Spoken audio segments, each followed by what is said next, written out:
Yeah, and fortunately, we're not talking about a washout. At the same time, we do have some rain both tomorrow and even perhaps into Sunday. Right now, the state's only live radar, it is scanning dry. Just over 24 hours from now, things could become a bit more active. And of course, you can track anything that develops with the interactive radar on our free First Alert Weather app.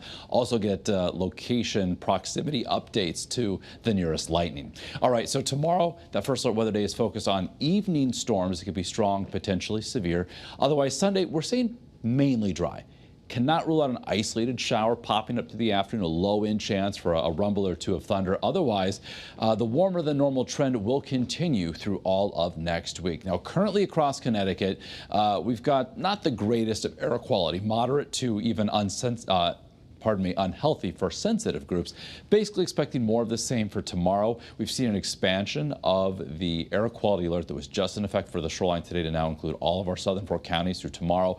But regardless, again, even farther across Connecticut, our northern four counties basically should play along as well if you're one who suffers from any sort of respiratory distress. 84 right now, looking live from Waterbury, from southeast Connecticut in New London. We're at 78 degrees. Hour by hour, where we're still in the 80s, heading into the 70s, eventually statewide into the 60s. We'll bottom out 60 to 65 in many locations. Some upper 50s in the usual cooler spots certainly could be in the mix as well. Tomorrow afternoon, we rebound to between 85 and 90 inland, and from the upper 70s coastal southeast Connecticut to mid 80s farther west along the shoreline. So sun and clouds during the day. It is tomorrow evening that we've got that greater risk for storms that could be strong to severe. So here's noon tomorrow, scattered clouds. We'll be watching what develops off to our west. The main event that develops to our west will be arriving again as we head toward and past sunset. So on a general weakening trend, the threat will be done and over by midnight. So any of those storms that do pop up tomorrow evening could produce some heavy rain, some frequent lightning, some gusty, perhaps damaging wind,